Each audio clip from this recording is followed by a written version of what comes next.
아버지 할머니, 만약 인생을 다시 새롭게 시작할 수 있다면 어떤 모습으로 다시 살아가겠습니까? 이런 질문을 드렸을 때 가장 먼저 첫 번째로 대답하는 것이 무엇이었을까요? 할머니가 이 얘기를 듣고 가장 먼저 이렇게 대답합니다. 뭐라고? 잘 안 들려. 다시 한번 천천히 또박또박 질문을 드리고 나니까 곰곰이 생각하셨던 할아버지 할머니께서 세 가지 구체적인 대답을 하게 됩니다. 첫째는 앞으로 어떤 일을 할 때에 먼저 생각하는 시간을 많이 가질 거야. 천천히 살면서 저녁 노을도 보고 아이스크림도 많이 먹고 좀더 웃을 거야. 평생 일을 너무 빨리 열심히 하다 보니까 인생을 돌아볼 시간이 없었다는 거예요. 두 번째 대답은 위험을 좀 더 무릅쓸 거야. 기회를 좀 더 만들 거야. 인생은 위험을 감수하지 않으면 열매가 없지. 앞으로는 용기를 더 내서 더 멋진 인생을 살 거야. 세 번째 대답은 다시 살 수 있다면 우리가 죽은 뒤에도 오랫동안 남을 수 있는 중요한 일들을 할 거야. 아마 내 인생의 가족들과 세상에 도움이 되고 싶은 마음이 있었기 때문입니다. 여러분들에게도 이와 같은 동일한 질문, 만약 우리가 다시 한번 새로운 인생을 살고자 했을 때 여러분들은 가장 먼저 무엇을 하겠습니까? 오늘 우리가 읽었던 말씀을 보게 되면 이러한 질문들이 실제적으로 일어났던 이스라엘 백성들의 이야기입니다. 이 에스라의 배경을 보게 되면 주전 587년도에 예루살렘, 이스라엘은 멸망하게 되고 상당수의 이스라엘 백성들은 바벨론이라는 나라로 끌려가요. 포로 생활이 시작됩니다. 나라가 빼앗기고 더 이상 그들에게는 자유가 아닌 한마디로 노예 생활이 끊임없이 시작되었다는 거예요. 그런데 이들에게 꿈 같은 희소식이 들려옵니다. 50년이 지난 539년도에 바사왕 고레스가 바벨론 제국을 굴복시키게 돼요. 그러면서 이 고레스는 바벨론에 끌려왔던 이스라엘 백성들을 다시금 자신의 고국이었던 예루살렘으로 다시 돌려보내게 돼요. 그동안 포로 생활하던 이스라엘 백성들에게는 드디어 어떤 인생이 시작됩니까? 새로운 인생, 그동안 할 수 없었던 그런 어떤 삶의 자리가 이제는 새로운 어떤 자유의 인생으로 이제는 뒤바뀌었다는 거예요. 그래서 그들의 어떤 인생을 한마디로 다시 사는 어떤 인생이 우리가 에스라의 말씀을 보게 되면 바벨론에서 고국으로 이스라엘로 돌아왔을 때에 그들의 어떤 새로운 인생, 다시 사는 어떤 인생의 모습이 에스라서의 어떤 말씀이라는 거예요. 그런데 여러분, 그들이 다시 사는 어떤 인생, 새로운 어떤 인생을 다시 찾았을 때 그들은 무엇부터, 어떤 것을부터 그들의 인생의 자리에 시작했을까? 그런데 여러분, 오늘 이 말씀이 우리에게 중요한 것은 무엇이겠습니까? 우리도 인생을 살아갈 때 한편으로는 늘 마음속에 나도 내 인생을 다시 한번 새롭게 시작하고 싶어. 다시 새는 어떤 인생을 살고 싶은 그런 어떤 마음들이 한편으로는 우리 인생의 자리에도 있다라는 거예요.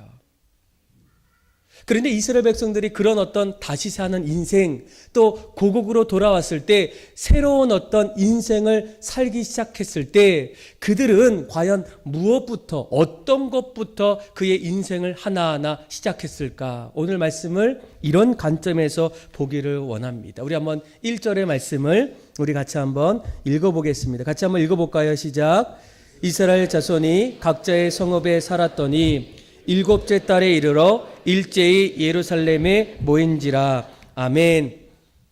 자, 그들은 바벨론에서 돌아와서 그들이 가장 먼저 했던 것이 바로 1절을 보면 두 가지 아주 중요한 단어를 여러분들이 보셔야 돼요. 하나는 모였다는 거예요. 이스라엘 백성들이 함께 한 장소에서 모이기 시작했고, 그리고 또 다른 하나는 일제히라는 그런 단어입니다. 우리가 다시 어떤 인생을 살기를 원할 때 오늘날의 많은 사람들은 어떻습니까? 모이기보다는 흩어지는 어떤 인생을 살기를 원해요. 보통 우리 사회가 개인주의다, 또 나만의 어떤 세상이다, 이 포스트 모던 시대다, 이런 어떤 시대에는 함께하는 것보다는 흩어져서 각자의 인생을 살아가는 그런 어떤 모습이라는 거예요. 그런데 이스라엘 백성들이 그동안 바벨론 포로로 끌려갔다가 다시 돌아왔을 때 그들이 가장 먼저 했던 것은 어떤 모습입니까? 흩어지는 인생이 아니라 함께 모였던 인생이라는 거예요. 그리고 우리가 주목해야 될 단어는 어떤 단어입니까? 일제히라는 어떤 그런 단어예요. 원어를 보게 되면 이 원문에서는 한 사람처럼 as one man, 그렇죠? 그렇게 많은 사람이 이스라엘 모든 한 사람으로 보였다는 거예요. 모두가 일사불란하게 공동체로 모이기 시작했다는 거예요. 여러분, 사실 이들은 이 포로 생활이 끝나고 난 이후에 이곳에 이스라엘 예루살렘에 돌아온 지 얼마 되지 않았습니다. 실제적으로 그들에게는 가장 큰 어떤 걱정이 앞으로 내가 어떤 곳에서 살아야 할까? 집도 없었어요. 그리고 먹을 수 있는 어떤 삶의 터전도 없었어요. 우리는 보통 모이기를 원할 때, 내 삶이 안정이 되었을 때, 또 내가 어느 정도 괜찮아졌을 때 그때 우리가 이제는 한번 나가볼까? 이런 어떤 생각을 갖고 있는데 이스라엘 백성들은 달랐다는 거예요. 오히려 그들이 포로 생활을 끝나고 난 이후에 그들이 어떻게 합니까? 흩어지는 것이 아니라 일제히 한결같이 한 사람처럼 모이기 시작했다는 거예요. 여러분, 오늘날 우리가 이 말씀을 주목할 필요가 있다라는 겁니다. 많은 사람들이 이제는 개인주의 시대 속에서, 포스트 모던 시대에서 이제는 각자의 삶을 존중하고 각자의 생활을 이제는 따로따로 하는 그런 혼밥, 혼자 사는 그런 어떤 세상을 우리가 준비하지만 점점 전문가들은 우리가 앞으로 인생을 인간답게 살기 위해서는 다시금 공동체 의식을 강조하기 시작한다는 거예요. 여러분, 오늘날 우리가 보통 100세 시대라고 부릅니다. 인간의 수명이 점점 늘어지고 있어요. 그래서 사람들에게 기대 수명을 한번 조사해 보니까 남자들은 80대 초반까지 살기를 원하고, 그리고 여성들은 80대 후반까지 살기를 원해요. 어제 저희가 장례가 있어서 갔다 왔는데 그 권사님의 어머니가 96세였어요. 96세. 그런데 우리가 이런 어떤 100세 시대를 맞이하면서 과연 어떻게 사는 것이 정말 행복할까? 그런데 이 사회복지학 교수였던 한혜경 교수는 우리가 이렇게 시대가 변하고 나이가 점점 늘어날 때 버려야 될 것이 있고, 그리고 새롭게 갖추어야 될 어떤 요소들이 있다는 거예요. 몇 가지를 추천하는데 그 중에 우리가 한 가지 버려야 할 것은 바로 이 고독하게 사는 습관이라는 거예요. 사람들이 점점 나이가 점점 들수록 혼자 되어지는 그런 상태에서 외롭게 고독하게 죽어가는 사람들이 점점 많아진다는 거예요. 여러분, 보통 우리 할아버지 할머니에게 요즘에 떴다방 혹시 들어보셨나요? 어느 날 갑자기 할아버지가 잔뜩 양손에 뭔가를 가지고 와요. 어디 가서 뭘 사갖고 왔다는 거예요. 젊은 사람들은 그것에 대해서 왜 사왔냐고 말하지만 전문가들은 이 어르신들이 속는 걸 알면서도 물건을 사신다는 거예요. 그 이유를 물어보니까 여기 그 떴다방에 있는 사람들은 자식도 해주지 않는 그런 여러 가지 마음을 달래주면서 외로움을 하나하나 이렇게 만져주기 때문에 감동받고 또 기뻐서 속는 줄 알면서도 양손에 물건을 갖고 온다는 거예요. 그 정도로 점점 고독한 그런 어떤 시대를 우리가 준비한다는 거예요.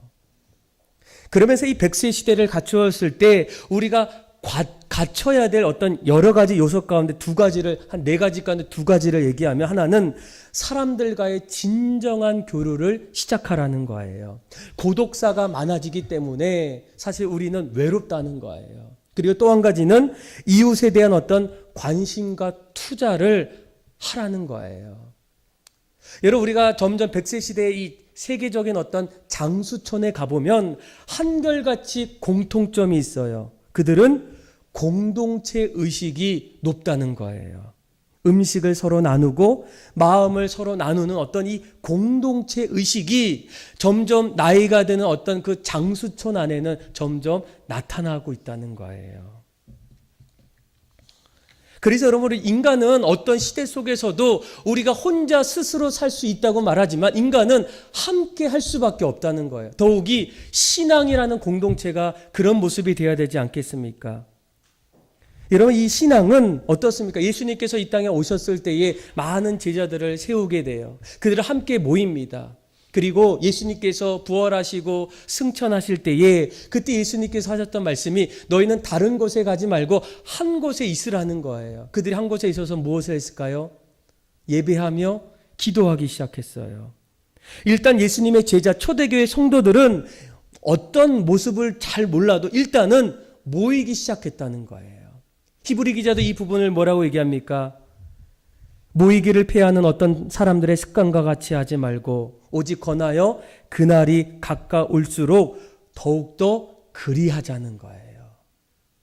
사람들은 흩어지기 시작하지만 믿음의 성도들은 모이기에 힘쓰되 더욱더 그리하자는 거예요. 그래서 사도행전에 이 말을 들었던 여자들, 예수의 어머니 마리아와 예수의 아우들, 모든 사람들이 어떻습니까? 함께 모였을 때 이런 표현이 있어요. 마음을 같이하여 오로지 기도에 힘쓰더라. 모인 무리가 수가 약 120명이 되더라. 그때에 베드로가 일어나니라. 신약의 예수님의 말씀 속에서 이 신앙의 공동체는 어떻습니까? 흩어지기 이전에 모이기 시작했다는 거예요. 오늘날 우리가 한 가지 지금 잘못하는 것 중에 하나가 무엇이겠습니까? 먼저는 모였다가 흩어지는 거예요. 선교도 복음 증거도 일단 뭡니까? 먼저는 주님 앞에 모였다가 흩어지는 거예요.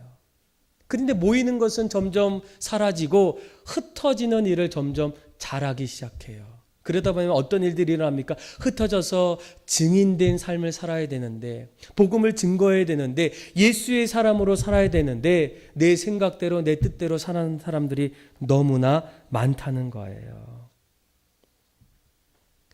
여러분, 우리가 보통 모이면 살고 흩어지면 죽는다, 이 말이 여러분 이 기독교 신앙 안에 반드시 있어야 합니다. 기독교의 생명은 모이는 것에서부터 출발한다는 거예요. 교회 안에서 성도들로서 주님 나라를 세워 나갈 때 우리가 보통 역사는 모임에서부터 시작된다는 거예요. 그래서 여러분, 우리가 오늘 본문에도 이스라엘 백성들이 지금 예루살렘으로 돌아왔어요. 아직까지 자신의 어떤 편안한 어떤 삶도 없고 집도 없고 어떻게 먹고 살아야 할지 그런 막막한 그 어떤 자리에 그들이 먼저는 1절에 뭐라고 합니까? 모이기 시작했다는 거예요. 여러분, 이 장은 우리가 읽어보면 이스라엘 백성들이 바벨론 포로에서 돌아왔던 사람들의 명단이에요. 이런 사람들이 돌아왔어요. 그리고 3장 1절에 그들은 모이기 시작했고 어떻게 모였다고요? 일제히 모였다는 거예요. 한 사람처럼 모이기 시작했다는 거예요. 여러분들은 어떻습니까? 저는 이런 어떤 모습들이 오늘날 어디에서 일어나야 될까? 그러니까 목장 안에서 일어나야 되지 않을까? 또 부서 안에서 일어나야 되지 않을까? 우리는 자꾸만 흩어지고 개인주의로 점점 살아가는 이때에 이럴 때일수록 다른 어떤 사람들은 몰라도 신앙의 사람이라면 하나님 말씀처럼 너희는 다른 사람들이 피하는 어떤 습관처럼 하지 말고 늘 모이기를 힘써 행하되 더욱더 그리하는 그런 어떤 일들이 일어나야 한다는 거예요. 이스라엘 백성들이 포로 생활에서 끝나고 다시 새로운 어떤 인생을 살아갔을 때 그들의 어떤 한 가지 회복했던 일들이 무엇이겠습니까? 공동체가 회복되었다는 거예요. 모이기에 힘썼다는 거예요. 자, 그리고 나서 두 번째로 했던 것들이 있어요. 한번 2절과 3절의 말씀을 또 같이 한번 읽어보겠습니다. 시작. 요사닥의 아들 예수아와 그의 형제 제사장들 스알디아의 아들 제단을 만들고 하나님의 사람 모세의 율법에 기록한 대로 번제를 그 위에서 드리려 할세. 무리가 모든 나라 백성을 두려워하여 제단을 그 터에 세우고 그 위에서 아침 저녁으로 여호와께 번제를 드리며. 아멘. 자, 그들은 흩어진 것이 아니라 모이기 시작했어요. 그리고 모였을 때 도대체 이스라엘 백성들이 다시 사는 인생을 살고자, 새로운 어떤 인생을 살고자 도대체 그들은 무엇을 가장 먼저 했을까? 그런데 2절과 3절 말씀을 보게 되면 그들은 먼저 제단을 만들고 제단 위에서 번제를 드렸다는 거예요. 오늘날로 말하면, 신약으로 말하면 그들은 무엇을 하게 됩니까? 하나님 앞에 예배를 드렸다는 거예요. 6절 말씀에 보면 아직까지 이스라엘이 전쟁을 통해서 성전이 다 회파됐어요. 우리 한번 6절 한번 볼까요? 같이 한번 읽어봅시다. 시작. 일곱째 달 초하로부터 비로소 여호와께서 번제를 드렸으나 그때 여호와의 성전 지대는 미쳐놓지 못한지라. 아멘. 자, 이미 성전은 불탔고 없지만 그들이 제단을 쌓고 번제를 드린 어떤 모습 속에는 그들이 무엇을 회복합니까? 예배자의 모습을 회복했다는 거예요. 그동안 한동안 포로로 끌려갔을 때 그들은 마음껏 하나님을 예배할 수가 없었어요. 성전도 없었고 또 늘 눈치를 보았었고 그의 어떤 삶은 노예의 어떤 생활이었기 때문에 그들은 쉽게 하나님 앞에 나아갈 수 없었다는 거예요. 그런데 그들이 이제 자유함을 받고 자신의 고국으로 돌아왔을 때 새로운 인생이 새롭게 펼쳐졌을 때 그들이 가장 먼저 했던 것은 무엇이겠습니까? 모여서 하나님을 뭐 했다고요? 예배했다는 거예요. 여러분, 우리가 이 예배가 도대체 무엇이기에 사람들은 또 이스라엘 백성들은 가장 먼저 예배를 회복했을까? 도대체 예배가 우리의 삶 속에 무엇일까? 그렇죠?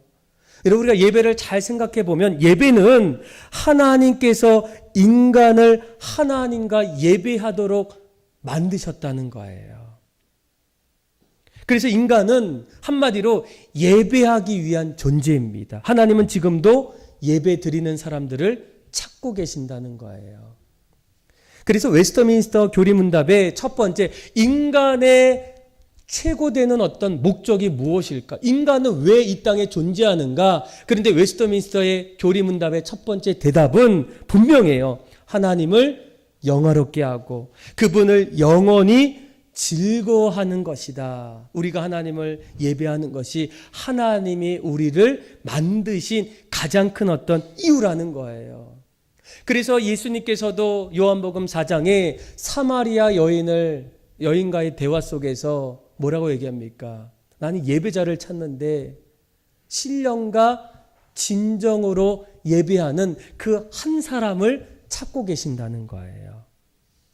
도대체 이 예배 왜 중요할까? 신학자였던 언더힐은 예배를 이렇게 설명합니다. 한번 들어보세요. 예배란 영혼자를 향해 드리는 피조물의 응답이다. 그래서 예배는 하나님과의 바른 관계의 회복이 예배라는 거예요. 예배는 한마디로 하나님을 뵙는 일, 하나님과 만나는 일, 그분과의 인격적인 사귐을 갖는 그 시간이 바로 예배라는 거예요. 내가 누군가를 예배한다는 것은 그가 나의 삶의 중심이 되었다는 거예요. 그래서 여러분, 이 예배 중심에는 누가 있어야 됩니까? 내가 아닌 하나님이 있어야 한다는 거예요. 우리가 예배를 드릴 때 반드시 우리는 오늘 이 말씀을 통해서도 내가 정말로 예배를 잘 드리고 있는가, 예배자인가를 반드시 여러분들이 돌아보셔야 돼요. 여러분, 우리가 예배한다는 것은 무엇입니까? 내가 무언가를 얻기 위해서가 아니라는 거예요. 반드시 여러분들이 예배를 점검하셔야 돼요. 예배는 내 인생의 도움을 찾기 위해서 드리는 것도 예배가 아니라는 거예요. 우리가 예배하는 것은 그 예배하는 일이 우리에게는 선하고 옳은 일이기 때문에 예배하는 겁니다. 그래서 하나님을 예배하는 것이 우리가 이 땅에 존재해야 될 가장 큰 어떤 이유라는 거예요. 이사야 선지자도 이 백성, 이스라엘 백성들을 뭐라고 얘기합니까? 이 백성은 나를 위해서 지었나니 나의 찬송을 부르게 하려 함이라. 하나님이 우리를 지으신 이유는 가장 먼저는 하나님을 영화롭게 하고 하나님 앞에 예배하는, 하나님을 찬송하고 영광 돌리는 그런 어떤 일들이 우리 가운데 나타나야 한다는 거예요. 여러분, 우리가 보통 한국교회가 어렵다고 이야기하는 원인 가운데 가장 큰 이유가 뭡니까? 많은 분들이 여러 가지 이유를 말하지만 많은 분들이 한결같이 한국교회의 예배의 위기가 교회의 위기라는 거예요.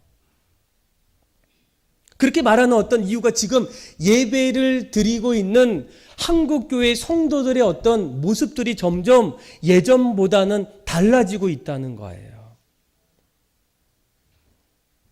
여러분들은 예배를 드리십니까? 예배를 보십니까?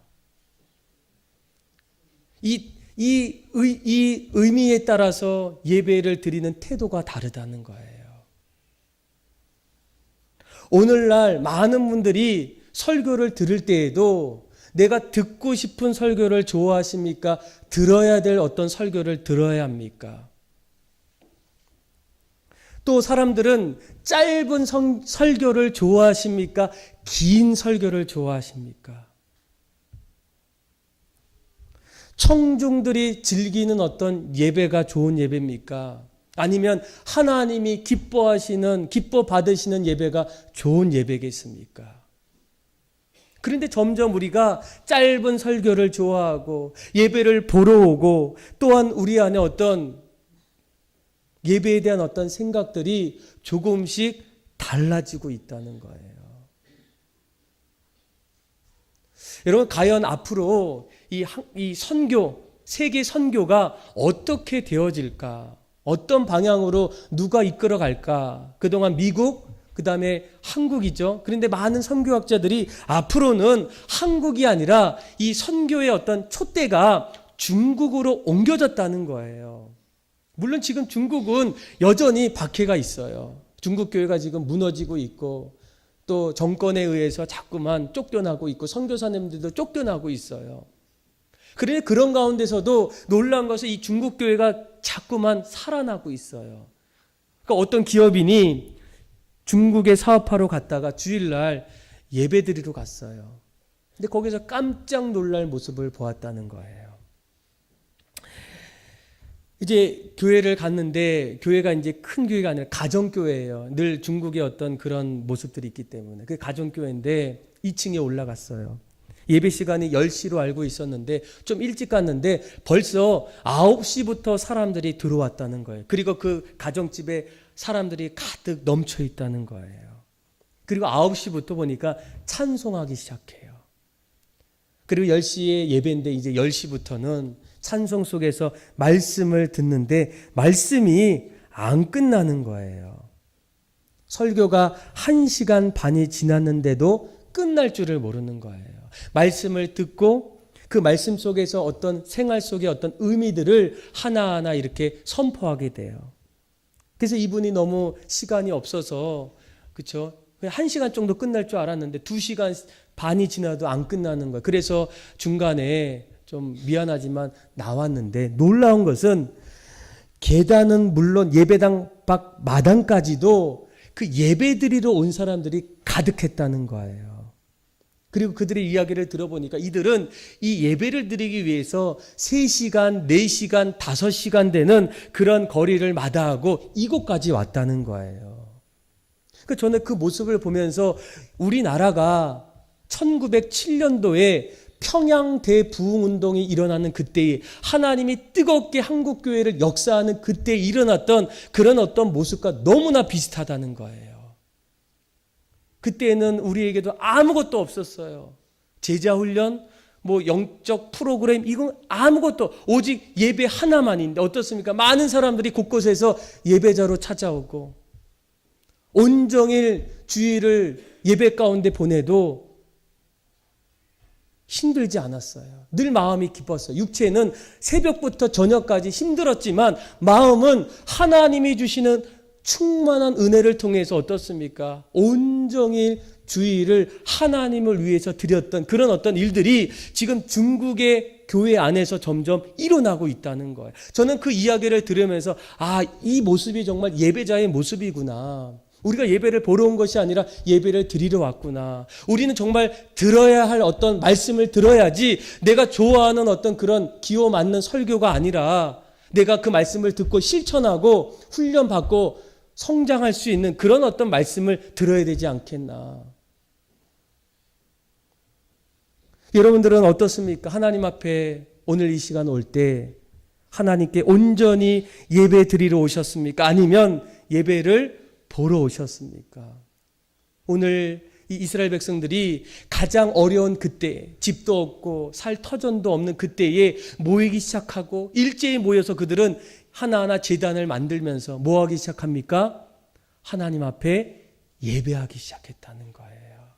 우리가 정말로 다시 사는 어떤 인생을 살고자 했을 때 우리 인생에도 다시금 새로운 어떤 인생의 길을 이제는 다른 모습으로 살기를 원할 때 가장 먼저 우리가 해야 될 일이 무엇이겠습니까? 예배를 회복하는 거예요. 그래서 믿음의 선배들은 항상 이런 얘기 하지 않습니까? 예배만 잘 드려도 인생을 성공한다는 거예요. 예배만 잘 드려도. 그러니까 여러분들이 예배 시간에 늦게 오시면 안 돼요.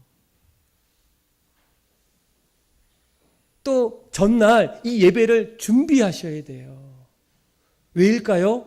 내가 예배를 보러 오는 것이 아니라 하나님 앞에 드리기 위해서 오셨다면 우리의 마음을 어떻습니까? 준비된 자로 하나하나 갖추기 시작해야 된다는 거예요. 그럴 때에 하나님이 어떻습니까? 예배를 기쁘게 받아주신다는 거예요. 여러분, 우리가 예배를 드리게 되면 하나님이 우리에게 더 큰 어떤 은혜를 주시는 게 뭐가 있습니까? 신학자였던 언더힐은 피조물의 응답적 예배 행위는 자신들의 어떤 삶의 행위를 변화시킨다는 거예요. 그래서 예배가 살아나면 내 자신이 살아납니다. 예배가 다시금 일어나면 우리의 생각과 마음이 하나님이 주시는 은혜 속에서 다시금 새롭게 변할 수 있다는 거예요. 그래서 우리가 내 마음에 어떤 공고하고 내 마음이 닫혀 있고 내 마음 속에 다시금 새로운 어떤 인생을 살고자 할 때 다른 어떤 것보다 예배자로 먼저 회복하셔야 돼요. 내가 예배 드려야 되겠다. 하나님을 찬송해야 되겠다. 내 안에 있는 것으로 더 이상 살 수가 없다. 하나님이 주시는 그 새로운 어떤 은혜를 통해서 살아가야 되겠다. 이런 일들을 통해서 예배자를 통해서 여러분들의 삶이 날마다 새로운 인생으로 다시 사는 인생으로 또 신앙이 더욱더 회복하는 인생으로 그렇게 살아가는 여러분들이 다 되기를 주님의 이름으로 축복합니다.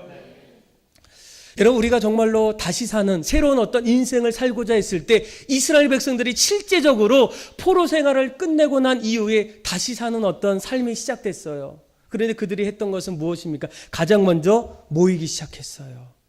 일제히 이제는 흩어지면 안 되겠다.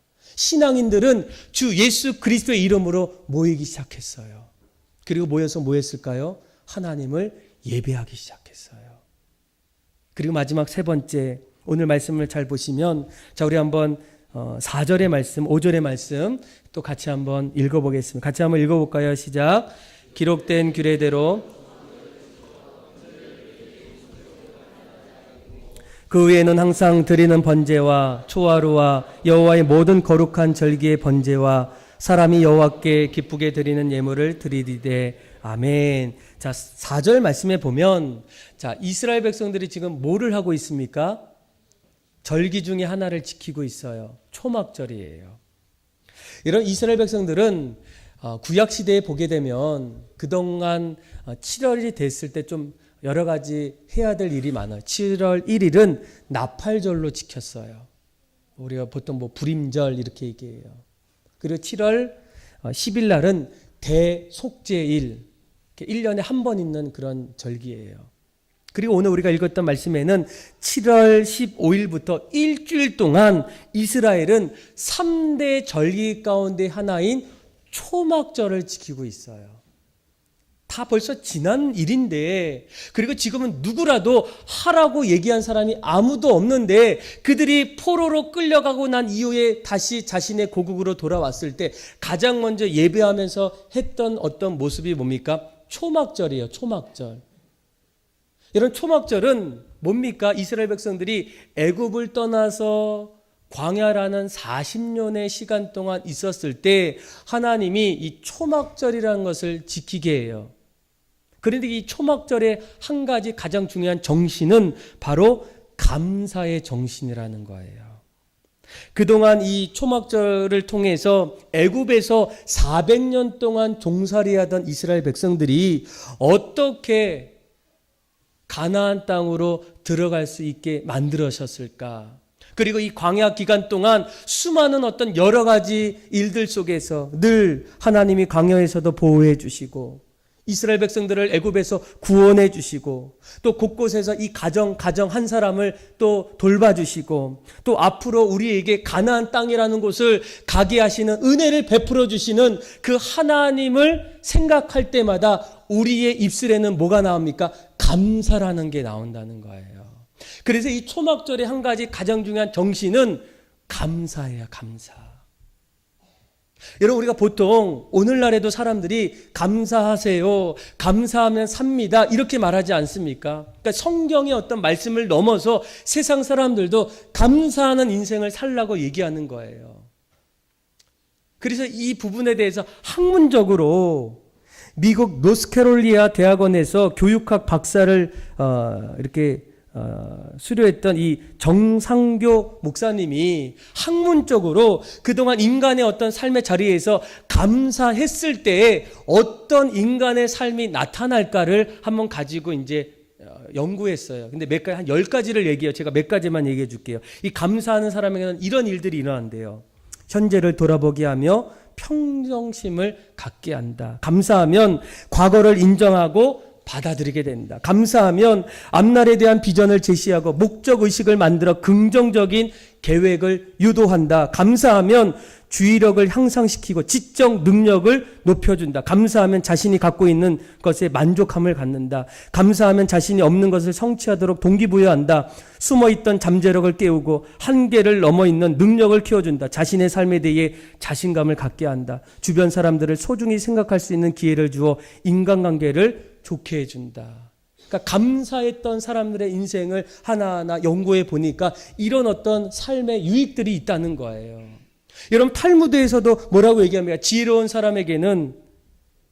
사람은 배우는 사람이고 강한 사람은 자신을 이기는 사람인데 행복한 사람은 어떤 사람이에요? 감사하는 사람이라는 거예요. 그래서 이스라엘 백성들이 그 바벨론에서 돌아왔을 때 가장 먼저 그들이 지켰던 절기가 초막절. 그 초막절의 가장 큰 어떤 의미가 무엇이겠습니까? 그들은 앞으로 감사하면서 살고자 한다는 거예요. 여러분, 우리 인생에도 얼마나 감사할 일들이 얼마나 많습니까? 내가 하나님 알게 돼서 감사하고, 내가 구원받아서 감사하고, 믿음의 가정이 되어서 감사하고, 하나님이 내 인생을 돌봐주셔서 감사하고, 나를 영원한 생명으로 인도해 주셔서 감사하고, 사도 바울의 고백처럼 지금까지 모든 것이 하나님의 은혜임을 알아서 감사하고, 얼마나 우리 인생에 감사한 것이 많겠습니까? 그래서 여러분, 우리가 새로운 인생을 살고자 했을 때 우리에게 가장 필요한 것은 무엇이겠습니까? 우리 입술에 감사의 고백이 넘쳐나는 거예요. 저는 여러분들이 마음속에 정말 새로운 어떤 인생을 살고 싶다, 다시 사는 어떤 인생을 살고자 했을 때 이스라엘 백성들이 그런 어떤 인생 속에서 가장 먼저 그들이 했던 일이 무엇이겠습니까? 그들은 깨달았어요.